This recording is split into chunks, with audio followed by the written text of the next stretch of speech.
Education here at Sun can be an excellent choice for any students. నమస్తే, తెలుగు న్యూస్కి స్వాగతం. 2 రోజుల పాటు ఎమ్మెల్యేలకి వర్క్షాప్ నిర్వహించారు చంద్రబాబు నాయుడు గారు. 2029 టార్గెట్ అని అంటున్నారు. ఈ టార్గెట్లో కొంతమంది ఫిట్ కాలేకపోతున్న వాళ్ళని చంద్రబాబు నాయుడు గారు పదే పదే ప్రస్తావిస్తూ వస్తున్నారు. మొన్న మధ్యకాలంలో కొంతమంది ఎమ్మెల్యేలు లిస్ట్ నా దగ్గర ఉంది, వాళ్ళ రిపోర్ట్స్ అన్నీ నా దగ్గర ఉన్నాయి, వాళ్ళ సర్వే రిపోర్ట్స్ అన్నీ, వాళ్ళ రిపోర్ట్ బాగుంటే జిందాబాద్, లేదంటే నమస్కారం పెట్టి వెళ్ళిపోమని చెప్తాను అన్నట్టు చెప్పారు. నిన్న కూడా ఇదే విషయాన్ని చెప్పారు. నిన్న కూడా ఇంకో 15 మంది ఎమ్మెల్యేలు నిన్న గైర్హాజరయ్యారు, ఇంకా కొంతమంది రాలేదు మీటింగ్కి, వచ్చి సంతకాలు పెట్టి వెళ్ళిపోయారు అనేటువంటి మాట. చంద్రబాబు నాయుడు గారు అంత దృఢ సంకల్పంతో ఉంటే ఈ 1 ఇయర్లో సుపరిపాలనలో వేసిన తొలి అడుగుని ఇంటింటికి చేర్చాలని ఎందుకు ఎమ్మెల్యేలకు పట్టడం లేదు, లేదా మిగతా లీడర్స్కి ఎందుకు పట్టనట్టు వ్యవహరిస్తున్నారు? పదే పదే చంద్రబాబు నాయుడు గారు ఈ 1 ఇయర్లోనే ఎందుకు ఇంత సీరియస్గా ఈ విషయాన్ని మాట్లాడాల్సి వస్తుంది? ఎమ్మెల్యేలు సీరియస్గా తీసుకోవట్లేదా? ఎందుకు తీసుకోవట్లేదు? అప్సన్ రాయేష్ గారు ప్రముఖ రాజకీయ సామాజిక విశ్లేషకులు ఉన్నారు. నమస్కారం రాయేష్ గారు. నమస్కారం. ఇవే ప్రశ్నలు ఎందుకు పదే పదే చంద్రబాబు నాయుడు గారు చెప్పాల్సి వస్తుంది? ఆయన పదే పదే చెప్తున్న ఎమ్మెల్యేల తీరు, ఆ కొంతమంది ఎవరో తెలియదు కానీ, బయటికి రాలేదు కానీ పేర్లు, ఇంటర్నల్ సర్కిల్స్లో తెలిసే ఉంటుంది కదా, ఎందుకు వాళ్ళు తీరు మార్చుకోలేకపోతున్నారు అనుకోవాలి? ఇక్కడ నిన్నటి చంద్రబాబు నాయుడు గారి తొలి అడుగు కార్యక్రమం దృష్ట్యా నిర్వహించిన పార్టీ సర్వసభ సమావేశం, ఎంపీలు, ఎమ్మెల్యేలు, ఎమ్మెల్సీలు, జిల్లా పార్టీ అధ్యక్షులు, నియోజకవర్గ ఇన్ఛార్జీలు, వీళ్ళందరితోటి కలిపి ఒక సర్వసభ్య సమావేశాన్ని ఏర్పాటు చేసుకొని సుదీర్ఘంగా చర్చ జరిగింది. ఆ చర్చ జరిగిన సందర్భంగా చంద్రబాబు నాయుడు గారు ప్రస్తావించిన కొన్ని అంశాలు వింటే నిజంగానే ఇలా కూడా జరుగుతుందా అని చెప్పని మనకు కూడా ఆశ్చర్యపోవటం సహజం. నేను 9వ ఇప్పుడు శాసనసభకి ఎన్నికై ఉన్నా. తొలిసారి ఎన్నికైన వాళ్ళు వచ్చి ఎలా చేయాలో నాకు సలహా చెప్తా ఉన్నారు. అంటే మన వాడుకలో కొన్ని సామెతలు వింటూ ఉంటాం కదా, ఆంజనేయుడి ముందు కుప్పిగంతుల, తాతకి దగ్గులు నేర్పుతారా అని చెప్పని. అలాగే దాదాపుగా 48 సంవత్సరాలకు పైగా ప్రజా జీవితంలో చట్టసభలకు ఎంపికవుతూ ఉన్న చంద్రబాబు నాయుడు గారికి బహుశా ఆయన రాజకీయ అనుభవం అంత వయసు లేని వాళ్ళు వచ్చి ఆయనకి సలహాలు చెప్పాల్సిన నెస్టే లేదు. దాదాపుగా ఇప్పుడున్న శాసనసభలో 80 మందికి పైగా మొట్టమొదటిసారి శాసనసభకు ఎన్నికయ్యారు. ఇప్పుడున్న మంత్రిమండలిలో 17 మంది తొలిసారి మంత్రులుగా బాధ్యతలు నిర్వహిస్తూ ఉన్నారు. అందులో 10 మంది మొట్టమొదటిగా శాసనసభకు ఎన్నికైన వాళ్ళు. వాళ్ళలో జనసేన పార్టీ వాళ్ళు ఉండొచ్చు, కొందరు భారతీయ జనతా పార్టీకి సంబంధించిన వాళ్ళు కూడా ఉండుంటారు. కానీ తెలుగుదేశం పార్టీలు కూడా తొలిసారిగా శాసనసభకి ఎన్నికైన వాళ్ళు చాలామంది ఉన్నారు. ఇటువంటి వాళ్ళు పార్టీ విషయంలో, అదే సందర్భంలో ఎమ్మెల్యేలుగా వాళ్ళ విధుల విషయంలో కొంత నాన్ సీరియస్గా ఉంటున్నారు అనేది గత సంవత్సర కాలంగా మనం వింటూ ఉన్నదే. పార్టీ అధినేతగా, ముఖ్యమంత్రిగా చంద్రబాబు నాయుడు గారి దృష్టికి రాని అంశాలు ఏం కాదు ఇవి. మనం సోషల్ మీడియాలో చాలా విస్తృతంగా వాటి మీద చర్చ జరుగుతూ ఉంది.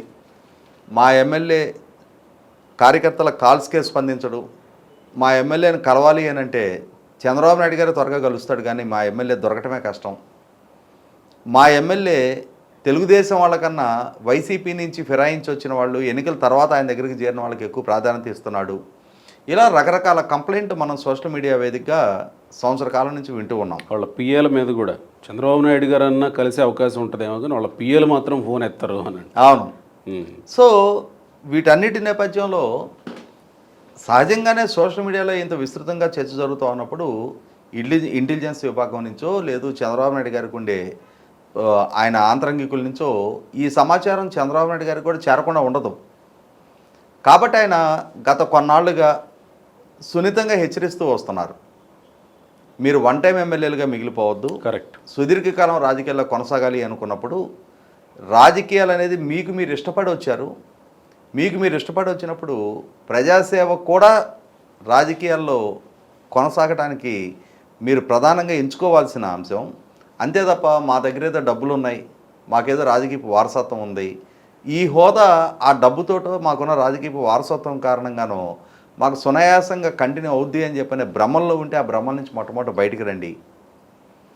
నాయకుడిగా మీరు ప్రజలకు ఎంతమాత్రం అందుబాటులో ఉంటున్నారు, ఎంతగా ప్రజల సమస్యల పట్ల స్పందిస్తున్నారు, ప్రజలకి మిమ్మల్ని కలుసుకోవడానికి ఎంత యాక్సెసిబుల్గా ఉంటున్నారు, వీటన్నిటిని ప్రజలు పరిగణలోకి తీసుకుంటారు. ఇవాళ అధికారం ఉందనో మీకు హోదా ఉందనో ఈరోజు ప్రజలు మీకు వాళ్ళ వ్యతిరేకతను వ్యక్తం చేయకపోవచ్చు, కానీ వాళ్ళ అసంతృప్తిని మీ ముందు వాళ్ళు ప్రదర్శించకపోవచ్చు.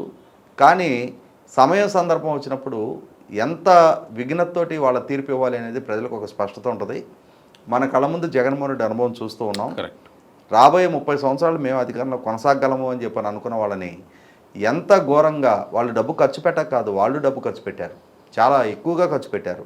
పెట్టినా కూడా వారి దగ్గర డబ్బులు తీసుకొని కూడా ప్రజలు నిర్దాక్షిణ్యంగా నిర్మోహటంగా ఎవరికి ఓటేయాలనుకున్నారో వాళ్ళకే ఓటేశారు. కాబట్టి మీరు సుదీర్ఘకాలం రాజకీయాల్లో కొనసాగాలి అనుకున్న వాళ్ళు వీటినన్నింటినీ పరిగణలోకి తీసుకోవాలి.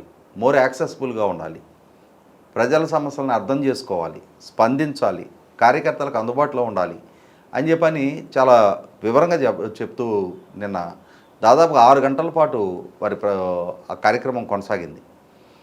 అంటే దాదాపుగా సుమారుగా 5 దశాబ్దాల పాటు ప్రజా జీవితంలో కొనసాగి పలు దఫాలు చట్టసభకి ఎన్నికయ్యి 10 ఎన్నికల్లో పోటీ చేసి 9 ఎన్నికల్లో నెగ్గిన, అంటే ఆల్మోస్ట్ ఆయన ప్రజా జీవితంలో 90% స్ట్రైక్ రేట్.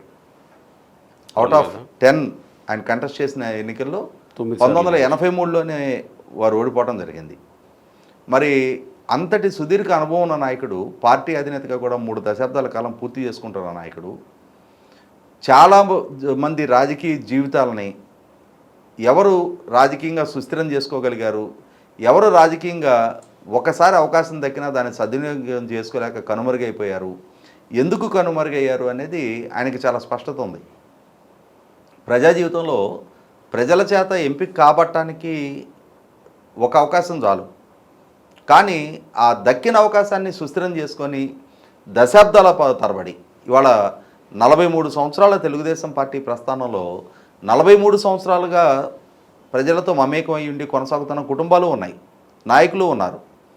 అదే సందర్భంలో 1983లో దక్కిన అవకాశాన్నో లేకపోతే 1994లో దక్కిన అవకాశాన్నో సద్వినియోగం చేసుకోలేక ఒకసారికే తెరమరుగైపోయిన నాయకులు చాలామంది ఉన్నారు. ఉదాహరణ కూడా చెప్పారు, ఎర్రనాయుడు ప్లస్ బాలయోగి. అవును, వాళ్ళిద్దరు ఉదాహరణలు నిన్న. అవును, ఎర్రమనాయుడు గారు బాలయోగి గారు ఇరువురు కూడా చిన్న వయసులో వాళ్ళు సీనియర్ నాయకులుగా పార్టీలో చనిపోయినా ఈరోజు వాళ్ళ కుటుంబాలు కూడా పార్టీలో కొనసాగుతూ ఉన్నాయి. కరెక్ట్. ఇప్పుడు మన కళ్ళ ముందు ధూళిపాల వీర చౌదరి గారు, ఆయన 1983, 85, 89 3 సార్లు తెలుగుదేశం పార్టీ నుంచి పోటీ చేశారు.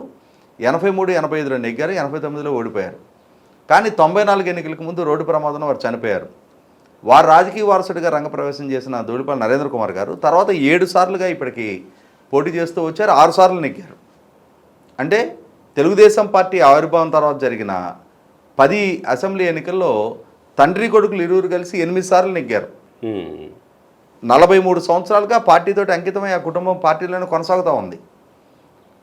చింతకాయల అయ్యన్నపాత్రుడు గారు, అశోక్ గజపతిరాజు గారు, గోరంట్ల బుచ్చి చౌదరి గారు, కోడెల శివప్రసాద్ గారు, ఇలా దశాబ్దాల తరబడి పార్టీతో మమేకమై ఉన్న కుటుంబాలు వారి వారసులు కూడా వాళ్ళ పార్టీలను కొనసాగుతున్న నేపథ్యంలో మరి వాళ్ళు అంతకాలం ఎలా కొనసాగలుగుతూ ఉన్నారు, నాయకుడిగా నేను ఇంతకాలం ఎలా కొనసాగలుగుతా ఉన్నాను? వాళ్ళు అంతకాలం కొనసాగడంతో పాటు పార్టీ కూడా వాళ్ళకే టికెట్లు ఇస్తూ పార్టీ పట్ల వాళ్ళు చూపిస్తున్న లాయల్టీకి వీళ్ళు కూడా అంతే సమానంగా వాళ్ళకు కూడా అవకాశాలు ఇస్తూ వస్తున్నారు. అంటే పార్టీ ఎప్పుడు కూడా ఒక అభ్యర్థిత్వం ఖరారు చేసేటప్పుడు వాళ్ళ సామర్థ్యాన్ని పరిగణలోకి తీసుకుంటారు, వాళ్ళ లాయల్టీని పరిగణలోకి తీసుకుంటారు. కాబట్టి పార్టీతోటి లాయల్గా ఉంటున్నారు, వాళ్ళని ఎంపిక చేసుకున్న ప్రజలతోటి మమేకమై ఉండి ప్రజా సమస్యల పట్ల స్పందిస్తూ వాళ్ళని ఎంపిక చేసుకుంటున్న ప్రజలలో సరైన గుర్తింపు గౌరవం దక్కించుకుంటున్నారు. కాబట్టి ఇవాళ దశాబ్దాల తరబడి వాళ్ళ కుటుంబ సభ్యులు, వాళ్ళ రాజకీయాల్లో కళా వెంకట్రావు గారు ఇటువంటి వాళ్ళు మరి దశాబ్దాల తరబడి వాళ్ళ ప్రజా జీవితంలో కొనసాగలుగుతున్నారు అని అంటే చిన్న ఇష్యూ కాదు. కాబట్టి ఏంటంటే వీటిని దృష్టిలో పెట్టుకొని ఇప్పుడు కొత్త తరం నాయకులు మీరు వ్యాపారాలకు విహారయాత్రలకు ఇచ్చిన ప్రాధాన్యత నియోజకవర్గాలకు ఇవ్వటం లేదు, శ్రేణులకు అందుబాటులో ఉండటం లేదు. మిమ్మల్ని మీరు చక్కదిద్దుకుంటారేమోనని చెప్పని నేను పదే పదే చెప్తూ వస్తున్నా. నేను 1-to-1 మీతో ఇంటరాక్ట్ అయ్యి మీలో ఉన్న లోపాలేంటి అనేది నా దగ్గర ఉన్న ఇంటెలిజెన్స్ నివేదికల ఆధారంగా, పార్టీ నుంచి వస్తున్న ఇంటర్నల్ ఫీడ్బ్యాక్ ఆధారంగా మిమ్మల్ని మీరు చక్కదిద్దుకోవడానికి కావాల్సిన సూచనలు, సలహాలు నేను ఇవ్వడానికి సిద్ధంగా ఉన్నా. అదే సందర్భంలో మీకు దక్కిన అవకాశాన్ని సుస్థిరం చేసుకుంటారా, రాజకీయంగా మిమ్మల్ని మీరు కనుమరుగు చేసుకుంటారనేది కూడా మీ చేతిలోనే ఉంది. పార్టీ తన ప్రస్థానాన్ని తను కొనసాగిస్తుంది. ఆ కొనసాగే ప్రస్థానంలో మీరు భాగస్వాములు అవుతారా, లేదు మిమ్మల్ని మీరు వెనకబడే విధంగా చేసుకుంటారనేది కూడా చాయిస్ మీ చేతిలోనే ఉందని కూడా చెప్పడం జరిగింది. అంటే మీకోసం పార్టీ ఆగదు, మీకోసం ప్రయాణం ఆగదు. రేపు రాబోయే స్క్వాడ్లో కూడా మీరు ఉంటారా లేదనేది మిమ్మల్ని మీరు డిఫైన్ చేసుకోమని కూడా చెప్పడం జరిగింది. అదే సందర్భంలో మీరు ప్రస్తావించిన కొంతమంది గైర్హాజరు అవటం, ఇక్కడ కొన్ని ఇష్యూస్ ఉన్నాయి. ఇప్పుడు కొంతమంది విదేశాల్లో ఉన్నారు, కొంతమంది దేవాలయాల సందర్శనకు వెళ్ళినట్టుగా కూడా వార్తలు వింటూ ఉన్నాం మనం. అయితే నేను కొంతమంది శాసనసభ్యులతో కూడా మాట్లాడటం జరిగింది. నాకున్న ఫీడ్బ్యాక్ ఏంటి అంటే నిన్నటి సమావేశం చాలా షార్ట్ నోటీస్తో, అంటే అసలు ఇప్పుడు ఈ 2వ తారీఖు నుంచి టేకప్ చేసిన తొలి అడుగు ప్రోగ్రాం కూడా చాలా షార్ట్ నోటీస్లో అనౌన్స్ చేసిన ప్రోగ్రాం. ఆ ప్రోగ్రాం ప్రకటన రావడానికి ముందే కొంతమంది శాసనసభ్యులు విదేశాలకు వెళ్ళున్నారు. ఓకే, అందులో కొందరు శాసనసభ్యులు ప్రత్యేకంగా పార్టీకి సమాచారం ఇచ్చి వెళ్ళిన వాళ్ళు ఉన్నారు. మేము సో డేట్ నుంచి సో డేట్ వరకు విదేశాలకు వెళ్తున్నాము అని చెప్పని వారి పార్టీకి తెలియపరిచి వెళ్ళిన వాళ్ళు ఉన్నారు. కాబట్టి ఏంటంటే ఇక్కడ కొందరు బహుశా వాళ్ళు సమాచారం ఇవ్వకుండా వెళ్ళి ఉండవచ్చేమో, కాకుండా ఏంటంటే అన్ఎక్స్పెక్టెడ్గా ఈ ప్రోగ్రామ్ అనౌన్స్ చేశారు. కాబట్టి అన్ఎక్స్పెక్టెడ్ అంటే ఇప్పటికి ఆ ప్రోగ్రామ్ జరిగి 2-3 రోజులు అవుతుంది. అవును, దానికి ముందు 2-3 రోజుల కింద ముందటైనా జరిగి ఉంటుంది కదా దీనికి సంబంధించిన ప్రణాళికలు. అంతకు ముందు రోజు 1 year సందర్భంగా అందరితోనూ నియోజకవర్గాల లీడర్స్ అందరితోనూ సమావేశం అయ్యారు కదా. అంటే అప్పటి వరకు ఉన్నారా, అప్పుడే వెళ్ళారా? 23-24 తారీఖులో వెళ్ళిన వాళ్ళు ఉన్నారు. అంటే వాళ్ళు ముందుగానే కొంతమందికి వ్యక్తిగత అవసరాలు ఉన్నాయి.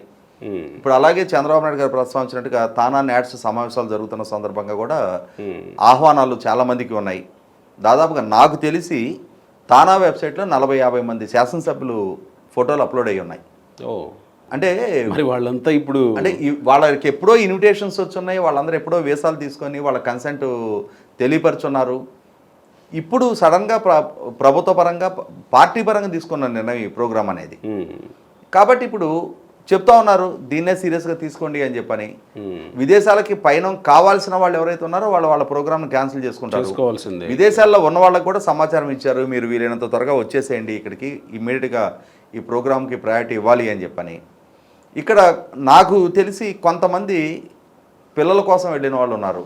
ఓకే, అటువంటి వాళ్ళు పార్టీకి సమాచారం తెలియజేస్తారు, 2-3 రోజులు అటు ఇటుగా చేరుకుంటారు. ఇప్పుడు ఈ తానా నాట్స్ ఈ సంబరాల నేపథ్యంలో అతిథులుగా హాజరైన వాళ్ళు ఉన్నారు. వాళ్ళు నాకు తెలిసి ఇమ్మీడియట్గా రిటర్న్ టికెట్స్ బుక్ చేసుకుంటున్నట్టుగా వింటూ ఉన్నాం. కాకుండా ఏంటంటే 2వ తారీఖు కల్లా ఇక్కడ ఉండాలి అని చెప్పని సందేశం పంపించారు. 2వ తేదీ నుంచే ప్రారంభం, అంటే నిన్న 29వ తారీఖు. వీళ్ళకి ఆ సమాచారం రీచ్ అయ్యేటప్పటికి ఆల్మోస్ట్ 30లో ఎంటర్ అవుతూ ఉన్నారు. అవును, 2వ తారీఖు ఇక్కడ ఉండాలి అని అంటే వాళ్ళు అప్పటికప్పుడు ఈరోజు నైట్కి బయలుదేరారు, టికెట్ కన్ఫర్మ్ చేసుకొని టేకాఫ్ అయితేనే వాళ్ళు 2వ తారీఖు ఇక్కడ కార్యక్రమానికి అందుకోగలుగుతారు. వీలైనంత వేగంగా వచ్చే ప్రయత్నం చేస్తూ ఉన్నారు. ప్రభుత్వ పార్టీ అధినాయకుడిగా చంద్రబాబు నాయుడు గారు ఇచ్చిన ఆదేశాలని ధిక్కరించే నైజం ఎవరికి లేదు. అంటే వాళ్ళు వెళ్ళిన వాళ్ళు కూడా ధిక్కరించి వెళ్ళిన వాళ్ళు ఏం కాదు, నాకు తెలిసి ఇరువురు పార్టీ అనుమతి తీసుకొని వెళ్ళారు. ఓకే, ఒకరు పిల్లల్ని కలవటానికి వెళ్ళారు అక్కడ ఉన్న వాళ్ళలో. ఒక అతను గ్రీన్ కార్డు హోల్డరు, అతను ఎవ్రీ 6 monthsకి ఒకసారి యుఎస్ వెళ్ళాల్సి ఉంటుంది. అతను గత 5 monthsగా ఇక్కడే ఇండియాలోనే ఉండిపోయి ఉన్నాడు. అతను తప్పనిసరిగా అమెరికా వెళ్ళకుంటే అతని గ్రీన్ కార్డు ఎక్స్పైరీ అయ్యే ఆస్కారం ఉంటుంది. సొంగ రోషన్ అని ఉన్నారు కదా, అవునవును. సో అతను ఆ దృష్టి అతను వెళ్ళున్నాడు. చింతలపూడి ఎమ్మెల్యే. తర్వాత వసంత కృష్ణప్రసాద్ గారు వాళ్ళ పిల్లల్ని కలవటానికి ఆయన అక్కడ ఉన్నారు. ఇట్లా గౌత్ శిరీష గారు వాళ్ళ పాప అక్కడ చదువుకుంటా ఉంది. తాను లోకేష్ గారికి తెలియపరిచి ఆయన నోటెడ్ అని చెప్పిన తర్వాత వెళ్ళటం జరిగింది. నందిగామ ఎమ్మెల్యే కూడా వెళ్ళినట్టున్నారు. సౌమ్య గారిది 3 సార్లు వీసా రిజెక్ట్ అయింది. వీసా రిజెక్ట్ అయితే సీఎంఓ నుంచి ఈమె తానాకి అతిథిగా హాజరవుతుంది కాబట్టి వీసా ప్రాసెస్ చేయండి అని చెప్పని రికమెండేషన్ వెళ్ళిన తర్వాత వీసా మంజూరై వెళ్ళింది ఆవిడ. అంటే తర్వాత మీరు ప్రస్తావించిన సొంగ రోషన్ కుమార్ది ఇక్కడ ఎమ్మెల్యేగా ఉంటే అక్కడ గ్రీన్ కార్డు ఎందుకు ఆయనకి? అంటే అలా కాదు, గ్రీన్ కార్డ్ అనేది ఫర్ ఎవర్ లైఫ్ లాంగ్ ఉండే ఆబ్లిగేషన్. అదే ఎందుకు ఏం చేసుకోవడానికి, ఇక్కడ ప్రజలకు సేవ చేయడానికి ఎమ్మెల్యేగా అవును, ఎమ్మెల్యేగా ఎన్నికయ్యారు. ఇప్పుడు చాలా మందికి ఉన్నాయి గ్రీన్ కార్డులు నాకు తెలిసి. ఇప్పుడు ఎమ్మెల్యేలుగా ఉన్నవాళ్ళు పేర్లు ప్రస్తావించడం అనవసరం, కానీ దశాబ్దాల తరబడి గ్రీన్ కార్డు కలిగి ఉన్న వాళ్ళు చాలా మంది ఉన్నారు. అంటే భారతీయ పౌరులుగా ఇక్కడ ప్రజలకి అమెరికన్ సిటిజన్షిప్ కాదు, నేను అమెరికన్ సిటిజన్షిప్ కాదు వాళ్ళకున్నది. నేను అంటున్నది గ్రీన్ కార్డే. ఇక్కడ ఉండి సేవ చేయాలనుకున్న వాళ్ళకి ఇక గ్రీన్ కార్డు పోతే ఏంటి ఉంటే ఏంటి అని నా ప్రశ్న. ఇప్పుడు అది వాళ్ళ వ్యక్తిగత గ్రీన్ కార్డు హోల్డర్గా ఉంటే రేపు వాళ్ళ పిల్లలకి వాటికి అన్నిటికీ కూడా సేఫ్టీ ఉంటుంది కదా. ఇప్పుడు గ్రీన్ కార్డు ఓవర్ నైట్ వచ్చేది కాదు, వచ్చిన దాన్ని చెడగొట్టుకునే అంతటి సాహసానికి ఎవరు ఒడిగట్టలేరు. నాకు తెలిసి నాకు వ్యక్తిగతంగా పరిచయం ఉన్న వాళ్ళు కూడా గ్రీన్ కార్డు హోల్డర్స్ ఉన్నారు, దశాబ్దాల నుంచి గ్రీన్ కార్డు హోల్డర్స్ ఉన్నారు. కాబట్టి అది పెద్ద ఇష్యూ కాదు. ఏంటంటే ఎవ్రీ 6 monthsకి ఒక ట్రిప్ వెళ్ళి రావాల్సి ఉంటుంది. అంటే సో అప్పుడు ప్రజల్లో ఒక అభిప్రాయం వస్తుంది కదా, మా ఎమ్మెల్యే 6 నెలలు లేడా 6 నెలలు ఆడా అనే ఒక కొన్ని 6 నెలలు కాదు, 6 నెలలు 6 నెలలకి తర్వాత 6 నెలలకి ఒకసారి ఒక ట్రిప్ వెళ్ళి రావాలి. అంటే ఇండెఫినెట్గా ఉండిపోవటానికి వీల్లేదు. బీయింగ్ గ్రీన్ కార్డు హోల్డర్ ఇండియాలో ఇండెఫినెట్గా ఉండిపోవటానికి వీల్లేదు. 6 నెలలకు ఒకసారి వెళ్ళి ఒక వారం రోజులు ఉండొస్తే మళ్ళీ 6 monthsకి వెళ్ళాల్సి వస్తుంది. ఇప్పుడు 6 నెలలకు ఒకసారి ఒక 5-6 రోజుల పాటు బ్రేక్ తీసుకున్న మాత్రాన నియోజకవర్గ ప్రజలేమి పెద్ద ఆక్షేపణ తెలియజేయరు. ఎందుకంటే ఇవాళ నేను సుదీర్ఘకాలం నుంచి స్థానిక రాజకీయాల్లో ఉన్నా, ఎమ్మెల్యేల జీవితం ఎంత దుర్భరంగా మారిపోతుంది అనేది నాకు తెలుసు. ఘోరం. ప్రైవేట్ లైఫ్ అనేది కంప్లీట్ మిస్ అయిపోతాం. అవును కదా. ఇప్పుడు ఇంకా మొబైల్స్ ఇవన్నీ వచ్చినాయి. వెనకటి రోజుల్లో మొబైల్ కూడా లేని రోజుల్లో ఒక 30 years బ్యాక్ ఎంత అంటే ఎన్టీ రామారావు గారికి ముందు ఎమ్మెల్యే గారి దగ్గరికి యాక్సెస్ అంటే ఆ ఊరు మొత్తం మీద ఒకరికో ఇద్దరికో ఉండేది. ముఖ్యంగా మరీ చంద్రబాబు నాయుడు గారు 95లో ఆయన పదవి బాధ్యతలు చేపట్టిన తర్వాత ప్రజల వద్దకు పాలన అని చెప్పని ఎమ్మెల్యేలని విలేజెస్కి పంపించడం మొదలుపెట్టిన తర్వాత, కార్యకర్తలతోటి ప్రజలతోటి ఎమ్మెల్యేలకు యాక్సెస్ మొదలైన తర్వాత అసలు ఎమ్మెల్యేని ఎన్ని రకాలుగా వాడుకోవచ్చు అనేది జనాలకి తెలిసొచ్చింది. అంటే చాలా ఇష్యూస్ని గ్రామస్థాయిలో పరిష్కారం చేసుకోవచ్చు, గ్రామస్థాయి నాయకత్వం పరిష్కారం చేయొచ్చు, మండల స్థాయి నాయకత్వం పరిష్కారం చేయొచ్చు. కూడా ఫోన్లు కొట్టేస్తారు గ్రామాల్లో. అంటే చాలా చిన్న ఇష్యూస్ కోసం. అవును. ఇప్పుడు అంటే కొన్ని సందర్భాల్లో మేము నవ్వుకునేవాళ్ళం, కొన్ని సిల్లీ ఇష్యూస్ ఎమ్మెల్యే దగ్గర దాకా తీసుకొచ్చి అక్కడ ప్రస్తావిస్తుంటే, ఇటువంటి పరిస్థితుల్లో వాళ్ళకి కుటుంబాలు ఉంటాయి, వాళ్ళకి పిల్లలు ఉంటారు. కాబట్టి ఎప్పుడో ఒకసారి ఒక వారం రోజులో 10 రోజులో అంటే మనం దాని మీద లోతైన చర్చ జరపాల్సిన అవసరం లేదు. ఎందుకంటే ఆ బ్రేక్ అందరి స్థాయిలో తీసుకుంటానే ఉన్నారు. అవసరం రీత్యా కుటుంబంతో విహారయాత్రలకి అందరి స్థాయిలో వెళ్తూనే ఉన్నారు. కాబట్టి దాన్ని పెద్ద ఇష్యూగా దాన్ని పెద్దగా సీరియస్ ఇష్యూగా పరిగణించాల్సిన అవసరం లేదు. ఎప్పుడు సీరియస్గా పరిగణించాలి? చంద్రబాబు నాయుడు గారు ఇప్పుడు ఈ కార్యక్రమం టేకప్ చేసాం, దీనికి మొట్టమొదటి ప్రయారిటీ ఇవ్వాల్సిందే, మీరు ఎవరు ఎక్కడున్నా మీరు ఇమ్మీడియట్గా బయలుదేరి వచ్చేసేయండి, దీంట్లో పాల్గొనండి అని చెప్పారు. నాకు తెలిసి ఇప్పుడు అక్కడికి వెళ్ళిన వాళ్ళల్లో ఒకళ్ళిద్దరికి కొన్ని జెన్యున్ కన్సర్న్స్ ఉన్నాయి. ఇంకొక వారం రోజులు 5 రోజులు 6 రోజులు అక్కడ ఉండి తీరాల్సిన అవసరాలు ఉన్నాయి.